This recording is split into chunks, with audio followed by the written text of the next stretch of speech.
우리 예수님께서 하나님 나라의 복음을 전하실 때에 진리를 설명하실 때에 몇 가지의 방법을 통하여 하나님 나라의 복음을 전하신 것을 보게 됩니다. 하나는 상징을 통해서 하나님의 말씀을, 또 하나님 나라의 복음을 전하셨습니다. 나는 세상의 빛이다.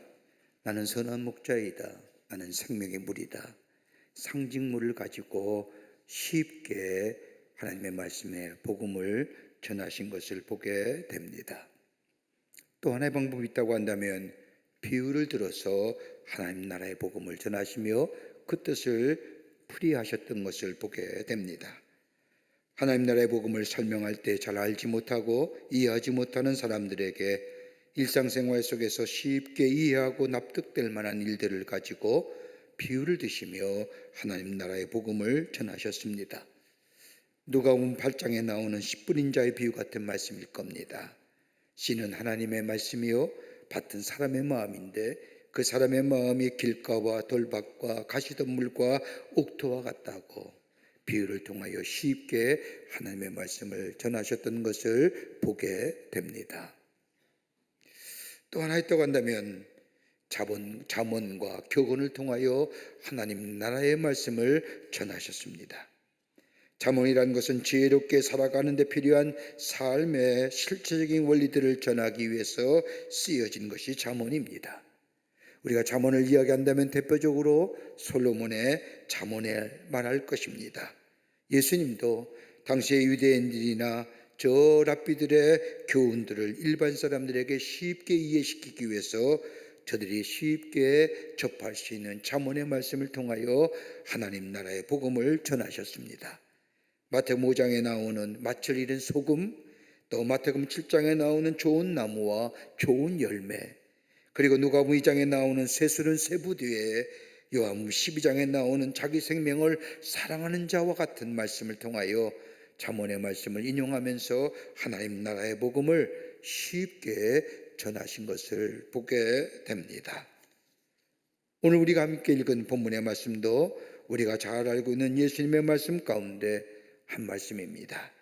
무릇 자기를 높이는 자는 낮아지고 자기를 낮추는 자는 높아지리라고 하는 말씀, 이 말씀을 좀 더 쉽게 제자들에게 설명하기 위해서 하나의 이야기를 가지고 말씀하십니다. 한 바리새인이 예수님을 자신의 집으로 초청합니다. 왜 초청했는지 본문에는 나오지 않지만 성경에 기록된 말씀을 보면 안식일에 예수께서 바리새인의 한 두령의 집에 떡 잡수시러 들어가시니라 라고만 기록되어 있습니다. 바리새인이 왜 예수님을 초청했는지 분명한 이유는 나와 있지 않지만 본문의 저 맥락을 살펴보면 예수님의 제자가 되고자 함도 아니요, 예수를 존경하거나 사랑한 것도 아니요, 그렇다고 해서 예수님의 사역에 동참하고자 함도 아니었습니다. 아마도 하나님의 아들이요 메시아요 그리스도이신 예수님을 자신의 집에 초대함으로 많은 사람들에게 자신을 드러내고자 함이었을 겁니다. 이러한 것을 아신 예수님께서 제자들을 향해 귀한 교훈의 말씀을 하십니다. 누구에게나 혼인자리에 청함받았을 때에 높은 자리에 앉지 말라고 제자들에게 말씀하십니다. 그러면서 차라리 낮은 자리에 앉아라, 내 생각에 이쯤 앉아도 되겠다 싶더라도 그보다 더 낮추어 앉으라. 그렇게 낮추어 앉고 보면 주인이 와서 아니 왜 여기에 앉아 계십니까? 저리로 올라가십시오라고 할 것이니 그때서야 함께 앉은 모든 사람 앞에서 내가 영광스러워질 것이 아니겠느냐. 그러나 잘못 생각해서 스스로 윗자리를 찾아 떡하니 버티고 앉아있다가 행여 주인이 와서 미안하지만 좀 내려 앉으십시오 하게 되면 그런 망신이 어디 있겠느냐. 그러므로 윗자리에 앉지 말아라 라고 말씀하시면서 11절 말씀에 보면 무릇 자기를 높이는 자는 낮아지고 자기를 낮추는 자는 높아지리라고 말씀합니다. 여러분, 그리스도인을 관하여 여러 가지로 많은 말로 정의할 겁니다.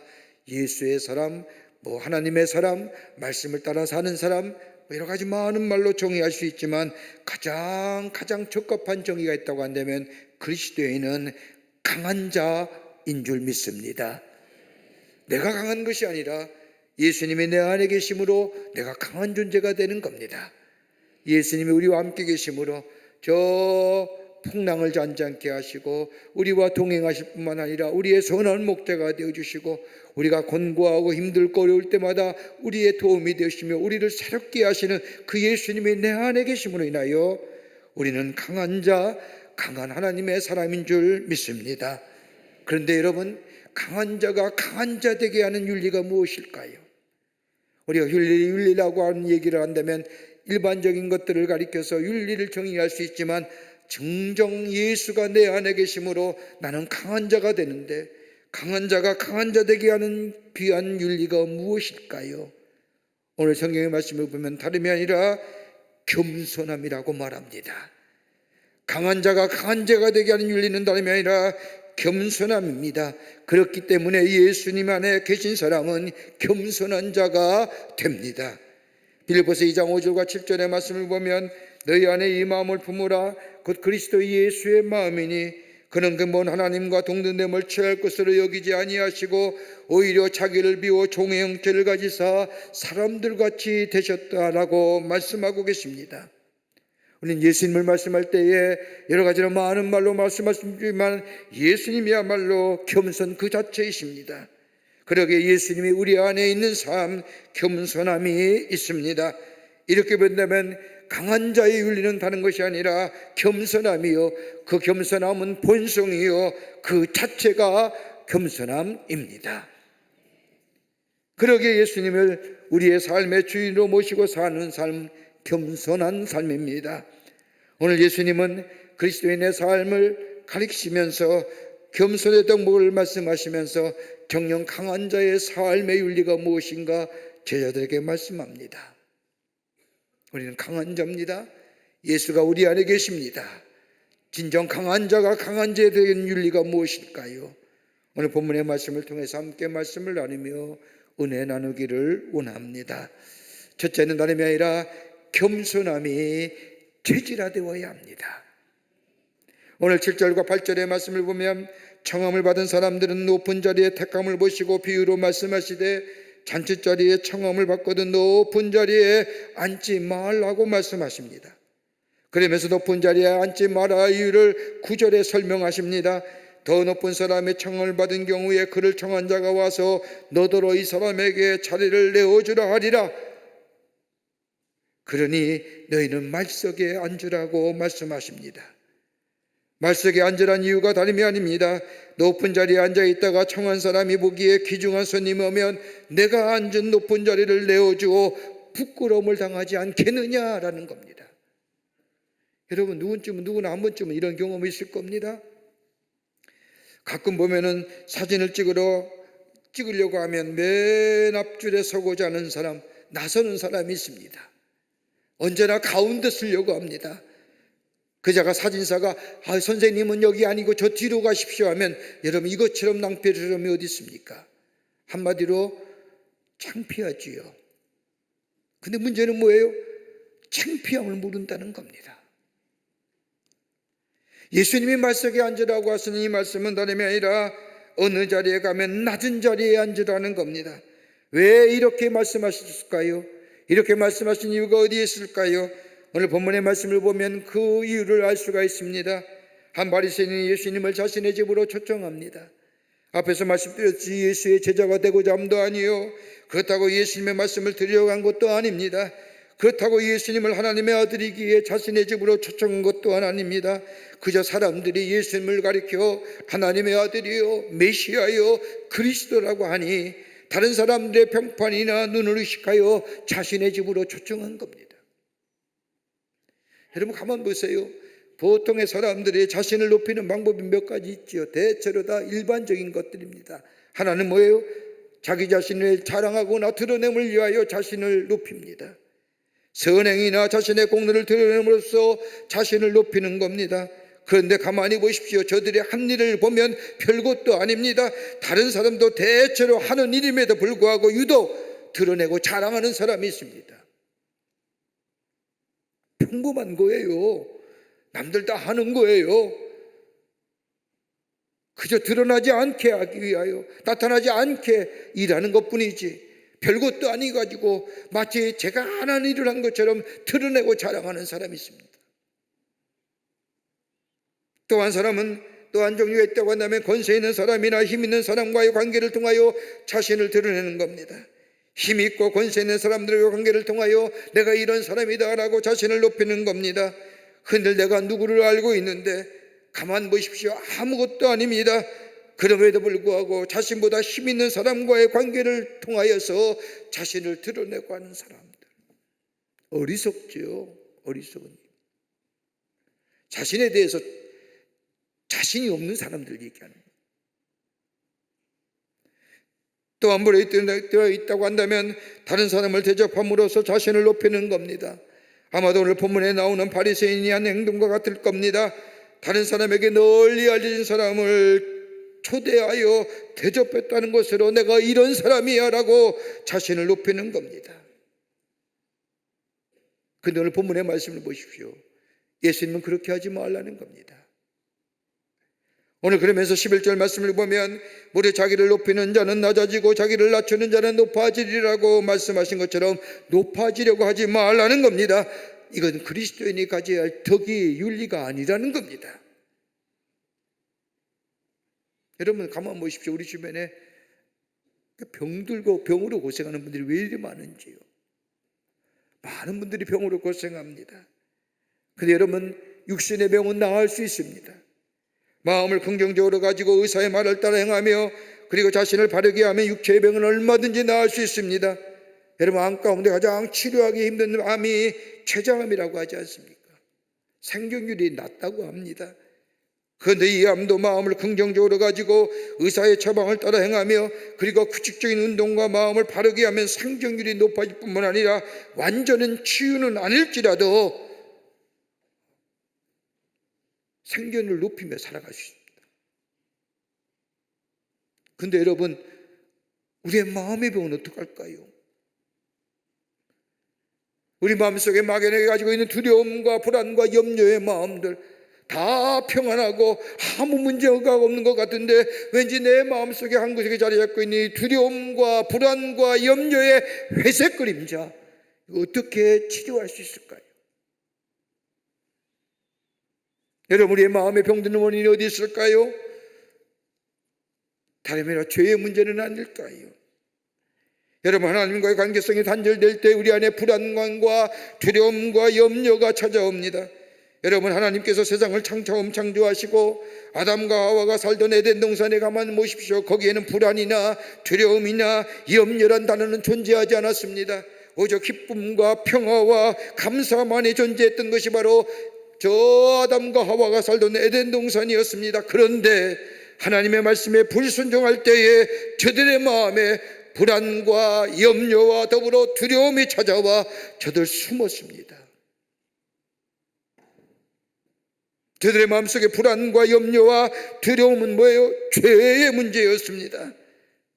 하나님의 말씀에 불순종할 때에 죄의 문제가 찾아오고 죄가 찾아오게 될 때에 저들의 마음속에 두려움과 염려와 불안감이 저들에게 찾아왔던 것을 보게 됩니다. 이렇게 본다면 죄라는 것 얼마나 무서운 겁니까? 죄라는 것의 정의는 하지 말아야 할 것을 하는 것을 죄라고 얘기합니다. 그런데 죄라고 하는 단어보다 더 무서운 것이 있다면 죄의 성격일 겁니다.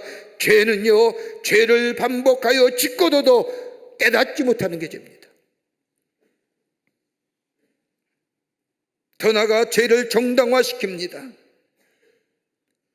여러분 로마서 1장 28절의 말씀을 보면 바울은 로마 교인들에게 편지하기를 그들의 마음에 하나님 두기를 싫어하며 하나님께서 그들을 그 상실한 마음대로 내버려 두사 합당하지 못한 일을 하게 하셨으니 라고 해요. 하나님께 마음을 돌이키지 않는 이유는 뭐예요? 저들의 마음에 하나님 두기를 싫어하기 때문에. 왜요? 그 이유를 로마서 1장 24절의 말씀을 보면 하나님께서 그들의 마음의 정욕되에 더러움에 내버려 두사, 다시 말한다면 마음의 욕망과 마음의 욕심을 그대로 두셨다는 겁니다. 내 마음의 욕심, 내 마음의 정욕적인 것, 요한일서의 기저에 의하면 이생의 자랑과 육신의 정욕과 안목의 정욕에 따라서 살기를 원했기에 그 마음에 하나님 두기를 싫어했다는 겁니다. 그래서 하나님 뭐예요? 그대로 내버려 두셨다는.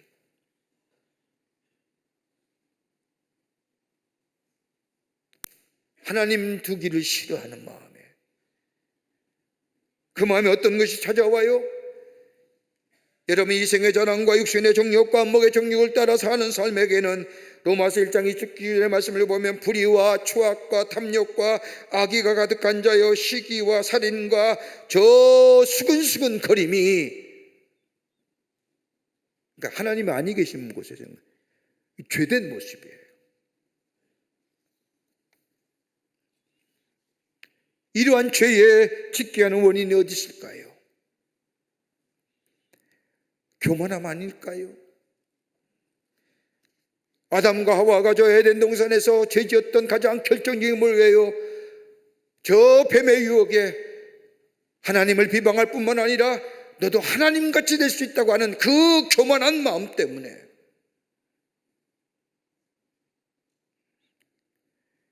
교만한 사람에게는 행복이 없습니다. 뭘 가졌다 하더라도 더 가지고 싶어 합니다. 있음에도 없는 것에 대한 불만이 많으니 가져서도 행복을 모릅니다. 그러기에 자신을 잃어버린 사람이 교만한 사람입니다. 자신을 제대로 알지 못하는 자가 교만한 자입니다. 그러기에 예수님 말씀하신 것처럼 자기를 높인다는 것은 내가 스스로 높아지려고 하는 마음, 내가 스스로 나를 높이는 겁니다. 내가 나를 제값보다 더 높게 평가합니다. 진실이 결여되어 있지요.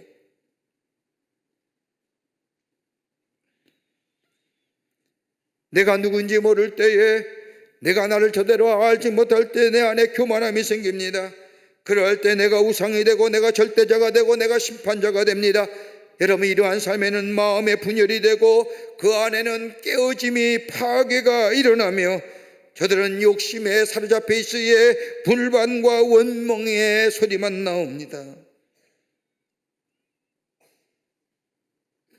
그러나 자기 자신을 알 때에, 내가 나를 알 수 있는 비결이 어디 있을까요?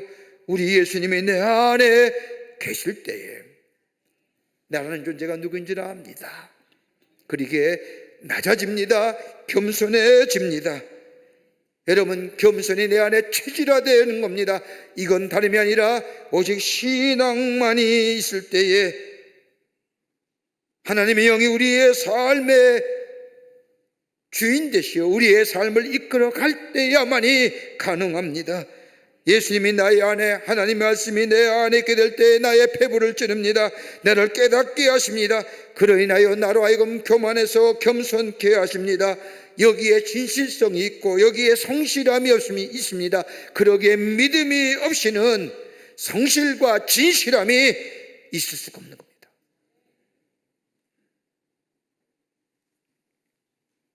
하나님을 향한 믿음이 우리를 하여금 진실하게 하며 성실한 존재로 살아가게 합니다. 여러분, 고린도후서 12장의 말씀을 보면 바울의 유명한 고백이 나오지요. 바울은 자신에 관하여 말하기를 자신에게는 육체의 가시 사단의 사자가 있었다고 말합니다. 이것 때문에 괴로워했다고 얘기합니다. 이것 때문에 3번이나 하나님 앞에 기도했다고 합니다. 그냥 기도했을까요? 간절한 마음으로 하나님 앞에 이것 좀 제하여 주십시오. 그도 그럴 것이 그가 갈라디아 교회에서 말씀을 전할 때 강단에 떡 올라섰는데 뒤로 넘어진 겁니다. 많은 사람들이 그 모습을 보고 수군거립니다. 어째 자기 병 하나 고치지 못한 자가 어떻게 다른 사람의 병을 치며 어떻게 전능하신 하나님을 증거하느냐. 이것 때문에 바울은 깊은 기도의 자리에 들어가죠. 하나님 할 수만 있다면 이것 좀 제하여 주십시오. 기도하는 가운데 그는 고린도후서 12장 7절의 말씀을 보면 이렇게 고백합니다. 여러 계시를 받은 것이 지극히 금으로 너무 자만하지 않게 하시려고 내 육체의 가시 사단의 사자를 주셨으니 이는 나를 쳐서 너무 자고하지 않게 하려 하심이니라. 내가 참 받은 것이 많은데요, 그 가운데 이 육체의 가시, 이 사단의 사자, 하나님이 내게 주신 건데 이건 다름이 아니라 나로 하여금 교만하지 않게 하시기 위해서, 자고하지 않게 하시기 위해서, 나를 낮추시기 위한 하나님의 비상조치였다고 고백합니다. 그러면서 바울은 이 육체의 가시 사단의 사체를 평생 지니면서 이것 때문에 내가 낮아지고 이것 때문에 나를 겸손하게 만들고 그래서 은혜가 되고 은혜가 능력이 되고 능력이 내 사명이 되어 내 자신에게 영광이 되었다고 고백합니다. 겸손이 체질화되어 있습니다. 여러분, 어제의 기도가 오늘의 역사를 만드는 거 아닙니다. 과거에 가졌던 신앙이 오늘 승리자로 만드는 것이 아닙니다. 매일매일 예수의 마음을 품으며 성령 안에서 말씀이 나의 삶 속에 계시오 말씀이 나의 삶을 이끌어가며 나의 말씀을 나의 깨우쳐짐이 있을 때에 우리는 겸손한 자 되고 그것이 겸손의 체질화되게 되질 때에 하나님이 우리의 삶을 통하여 내 있는 자리에서 어둠이 물러가게 하시고 빛의 자리가 되게 하여 주시며 실망과 좌절의 삶의 자리에서 새로운 용기와 희망을 가질 뿐만 아니라 다른 사람에게 빛과 용기와 소망을 줄 수 있는 하나님의 사람으로 살아가게 하실 줄을 믿습니다. 겸손이 체질화.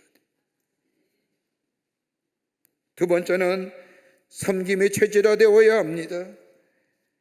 오늘 본문 14장 11절의 말씀을 보면 무릇 자기를 높이는 자는 낮아지고 자기를 낮추는 자는 높아지리라.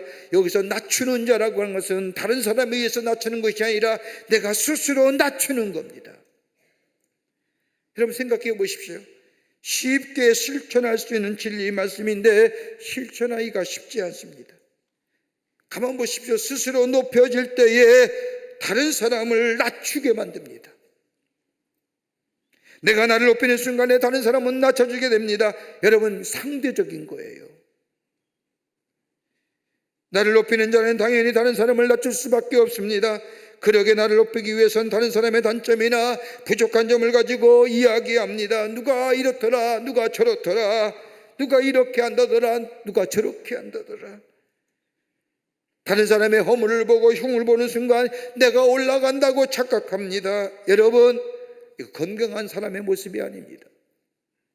아니 그리스도인의 모습이 아니지요. 강한 자의 삶의 모습이 아닙니다. 건강한 사람, 예수 안에서 강한 존재의 삶을 살아가는 사람은 나를 높여야 내가 높아지는 겁니다. 남을 낮추면서 내가 올라가겠다고 생각하는 사람은 병든 사람입니다. 오늘 본문의 말씀을 보십시오. 이 바리새인처럼 인간 누구나 섬기기보다는 섬김을 받고자 하는 마음이 있다는 것을 아시고 예수님은 비유로 말씀하시고 잠언으로 제자들에게 말씀하기를 높은 자리에 있지 말고 낮은 자리에 앉으라 말씀하십니다. 그러면서 뭐예요? 섬김을 받고자 하느냐? 그러면 섬기는 자가 되어야 합니다. 여러분 왜 섬기지 못할까요? 다름이 아니라 교만하기 때문입니다. 내가 쟤보다 나은데 배운 것도 많은데 또 하나 뭐예요? 자기 우월감 때문입니다. 난 특별한 사람이야. 특권의식을 가진 사람 다른 사람을 섬기지 못합니다. 가만히 보면 특별한 것이 아무것도 없는 사람이 나 좀 특별하다고 생각하는 경우가 많은데 이 사람 병든 사람입니다. 뭐가 특별합니까? 하나님 은혜 안에서 다 똑같지요. 구원받아야 되고 하나님의 은혜가 필요하며 하나님의 사랑이 편하며 그 은혜와 사랑이 내게 있을 때에 내가 새로운 용기와 힘을 갖는 것 여러분 다 우리에게 필요한 거 아닙니까? 뭐가 그렇게 특별하십니까? 꼭 다르게 구분지어야 됩니까? 여러분 교육학에 학교에 보면 이런 보고가 있답니다. 어려서부터 아이들에게 너는 특별한 아이야, 너는 다른 아이야, 너는 다른 아이들과 달라라고 이런 이야기를 듣고 자란 아이가 거짓말하는 횟수가 더 많다는 겁니다. 아이러니하죠. 거짓말 더 많이 하게 된다는 거예요. 왜냐하면 부모님이나 선생님의 기대에 어긋나지 않으려고 거짓말 더 많이 하게 되고 다른 아이와는 다르게 사람들의 관심을 받기 위해서라도 특별하고도 이상한 행동을 자주 한다는 겁니다. 특별한 거 아무것도 없습니다. 모두가 다 같습니다. 예수 안에서 다 같은 존재입니다. 그렇게 교회 안에 들으면 뭘 어떻게 밖에서 뭘 하든지 다 하나님의 은혜가 필요한 자요, 주의 사랑을 받는 자요, 주의 인도하심을 받는 자요, 내게도 오늘 구원이 있는 자요. 여러분 가졌으면 얼마나 가지셨습니까? 알면 얼마나 아십니까? 여러분 옛말에 권자고 추풍낙엽이라고 하는 한자가 있습니다. 권자가 있음에 가을바람에 낙엽 떨어지는 것 같다는 말이지요. 하루아침에 떨어지는 그 권자, 뭘 그렇게 대단하다고. 내놓을 거 없으면서도 특별한 것처럼 행사하는 것, 이것 때문에 다른 사람을 섬긴다는 것이 마치 굴욕처럼 나약한 인것처럼 생각하는 것, 이거 건강하지 못한 사람이요, 더 나아가 하나님의 사람이라고 한다면 뭐예요? 강한 자의 윤리가 없습니다. 또 하나 있죠. 내 아집 때문에 다른 사람을 섬기지 못하고 경쟁심 때문에 섬기지 못합니다. 그러나 예수가 내 안에 계시는 자, 성령이 나의 삶에 죽은 자 되시어 이끌어 가시는 인생, 말씀이 나의 삶 속에 늘 다가오며 그 말씀이 나의 폐부를 찌르며 그 말씀이 내게 은혜가 되는 자는 섬김의 체질화되어 있어요. 이런 사람이 뭐예요? 그분이 그 사람이 있는 자리에 기쁨이 있고 감사가 있고 웃음이 있고 모든 사람이 기뻐하는 자리가 돼요.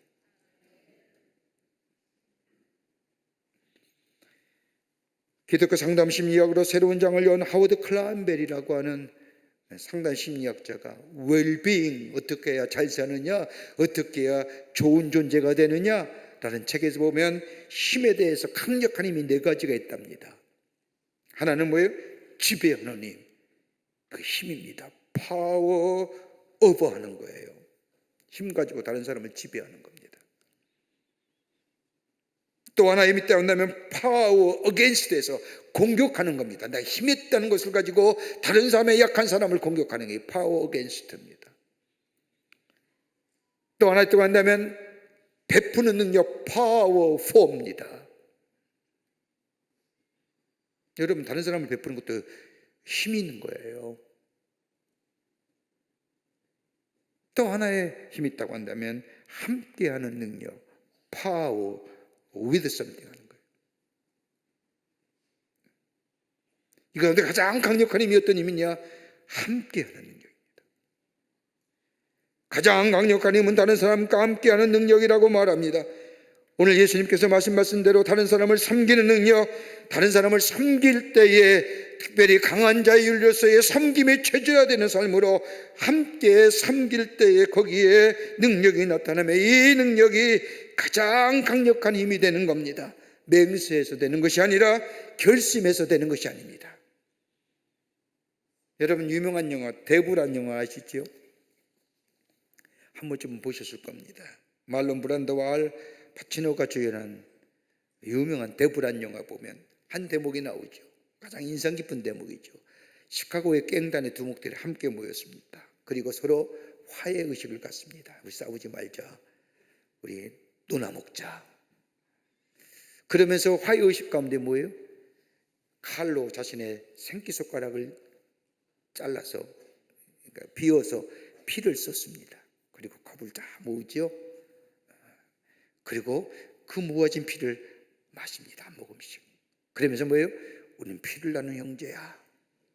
싸우지 말자. 근데 2주가 지난 후에 이 건 때문에 총질하지 않습니까? 결심은, 인간의 결단은 쉽게 무너지는 겁니다. 그러나 예수가 내 안에 계시고 하나님의 진리와 의가 우리를 지배할 때, 말씀이 내 삶을 이끌어가게 될 때에 여기에 섬김이 있고, 이것이 우리 안에 있을 때에 섬김의 체질화되며, 여기에 뭐가 돼요? 어둠 있는 곳에 섬김이 체질화된 자 있을 때에 빛의 자리로 바뀌어지며, 절망과 좌절의 자리가 소망과 용기의 자리로 변해지는 역사. 우리 주님이 그러했듯이 우리는 그의 예수님을 따라가는 삶의 모습이 우리의 삶의 자리에 있게 될 때에 놀라운 변화와 더불어 새롭게 함의 역사가 우리를 통하여 있어지게 될 줄 믿습니다. 끝으로 예수님이 높여주셔요. 오늘 누가복음 14장 10절의 후반부의 말씀을 보십시오. 그러면 너를 청한 자가 와서 너더러 보치어 올라앉으라 하리니 라고 말씀합니다. 낮은 자리에 말석에 앉았을 때에 청한 자가 알아보고 와서 보치어 하면서 높은 자리에 앉게 한다는 겁니다. 여러분, 무슨 말씀일까요? 우리가 스스로 낮출 때에, 낮음의 자리에, 섬김의 자리에, 겸손의 자리에 있을 때에 하나님께서 높여주신다는 말씀입니다. 내가 스스로 높아진다고 해서 높아지는 것이 아니라 높이는 자는 따로 있다는 겁니다. 그렇지 않습니까? 자기를 높인다고 해서 높아지는 것이 아니라 오히려 떨어지지요. 근데 오늘 본문의 말씀을 보면 주인이 높여지게 될 때에 높아진다는 겁니다. 오늘 본문의 말씀의 잔치자리도 그와 같습니다. 스스로 상자에 앉음으로 자기를 높일 때에 주인이 와서 뭐라고 합니까? 이 자리는 당신 자리가 아닙니다. 이 자리를 내어주소서라고 이야기합니다. 보세요. 높고 낮음은 누가 평가해요? 주인이 평가하는 거예요. 내가 높은 사람이라고 해서 내가 높은 자리에 앉다 해서 내가 평가받는 것이 아니라 주인이 평가하는 거예요. 내가 높은 자리에 앉아 있는데 나보다 높은 사람이 왔어요. 내가 보기에, 주인이 보기에 내가 그 사람보다 낮아요. 그러면 뭐예요? 너 내려오시오. 근데 내가 말석에 앉았어요. 내가 말석에 앉아보니 비앉은 사람이 나보다 내가 높은 사람이에요. 나은 사람이에요. 주인이 날 평가해서 높은 자리에 앉지. 그 평가는 주인이 하는 거예요. 그러게 예수님 말씀하지 않습니까? 자기를 낮추는 자는 높아지리라. 겸손함으로 낮춘 부분에 우리 하나님이 보상해 주신다는 겁니다. 어떤 사람은 스스로 낮아지는 것이 마치 내가 손해보는 것처럼 생각하고 이것을 어떻게 해서든지 만회하려고 스스로 높이려고 변론도 하고 변명도 합니다 하면 가만 보십시오. 그러면 그럴수록 뭐예요? 점점점 추해지며 바닥으로 떨어지지 않습니까? 그 인격이 비참해진 거예요. 그러기에 낮아지면 낮아질수록 우리 하나님이 높여주신다는 겁니다. 그러기에 예수님이 스스로 낮추라 하신 말씀, 예수님의 동생인 야고보가 야고보 4장 10절의 말씀을 보면 주 앞에서 낮추라. 그리하면 주께서 너희를 높이시리라. 그러면서 하나님의 교만한 자를 물리치시고 겸손한 자에게 은혜를 주신다 하였느니라 하십니다. 낮아지는 마음, 겸손한 마음, 섬기는 마음, 종의 마음, 이 마음을 품을 때에 여러분, 내가 낮아지는 것 같지만 세상은 밝아지는 겁니다. 그럴 때 우리 하나님이 뭐예요? 높여주십니다. 세계적인 흑인 성가 가수인 도널드 헤이즈라고 하는 사람이 있습니다. 그가 이런 고백을 했습니다.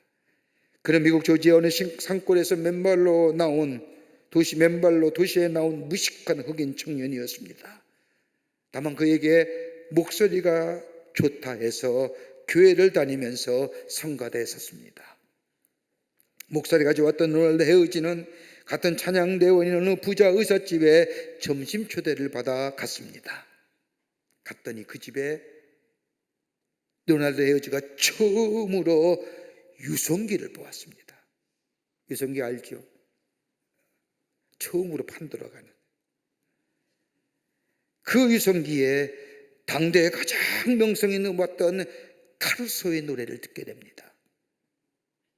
그때 그 순간을 이 도널드 헤이즈는 이렇게 회상합니다. 카루소의 노래를 듣는 순간 내 가슴에는 요란한 종이 울리기 시작했다. 그리고 내 가슴에는 카루소로 가득 차 있었다. 저 지평선 너머에 나를 부르는 소리가 들렸는데 나는 그 이후로부터 카루소에 미쳐 살았다. 카루소가 나의 인생을 이끌고 갔다. 카루소처럼 말하고 카루소처럼 행동하고 카루소처럼 노래를 불렀다. 그러면서 마지막에 이렇게 고백합니다. 나는 살지 않았고 내 속에 카르소가 살고 있었습니다. 저 지평선에서 나를 부르는 소리가 들렸습니다. 나는 그 새로운 음성을 따라 살 수밖에 없었습니다. 이것이 오늘 내가 된 원동력입니다. 저 조지아의 시골에 무식한 흑인 청년 카르소가 그의 마음속에 두드리게 될 때에 그는 그만 생각하고 그를 통하여 유명한 흑인 성가의 가수가 된 것처럼, 여러분 우리는 어떠한가요? 강한 자입니다. 예수가 내 안에 계신 자입니다. 그렇다고 한다면 예수님이 나를 지배하고 예수의 음성이 나에게 들려올 때 내 마음이 설레야 되고, 예수의 음성이 내 안에 들을 때 내 안에 기쁨이 있어야 되며, 그 말씀이 내 안에 있게 될 때 내게 새로운 의지를 심어주며 나로 하여금 새로운 존재로 살아가게 하게 하시는 줄 믿습니다. 이럴 때에 내 삶을 통하여 뭐요? 저 어둠의 세상이 빛의 세상으로 바뀌고, 절망과 좌절이 소망과 용기의 자리로 바뀌고, 그로 인해서 이 세상이 새로운 하나님의 역사를 경험하는 놀라운 은혜가 우리를 통하여 이 땅에 있게 될 줄 믿습니다. 겸손이 체질화되는 거예요. 섬김이 체질화되고요. 그리고 낮아짐이 체질화될 때에 우리 주님이 우리를 높이시고 우리를 통하여 우리 주님이 영광 받으십니다.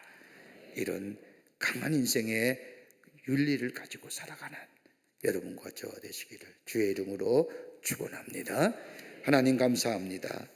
저희들 주께서 사랑해 주셔서 하나님의 자녀 삼으심에 감사합니다. 주님이 내 안에 계시고 말씀이 내 안에 계시고 그러기에 우리의 가슴을 뜨겁게 하며 우리를 설레게 하신 줄 믿습니다. 그 말씀 따라 겸손히 체질화되며 섬김이 체질화되며 낮아짐의 체질함을 통하여 이 어두운 세상의 빛에, 그리고 절망과 좌절의 세상에 용기와 소망을 가져다 주는 하나님의 사람들 저희들이 되게 하여 주시옵소서. 그럴 때 우리 주님이 높여주실 줄 믿습니다. 우리를 통하여 주의 영광이 나타나게 될 줄 믿습니다. 이 신앙인의 아버지 하나님이여 강한 자의 윤리가 우리 가운데 있게 하여 주시옵소서. 예수님의 이름으로 기도하옵나이다. 아멘.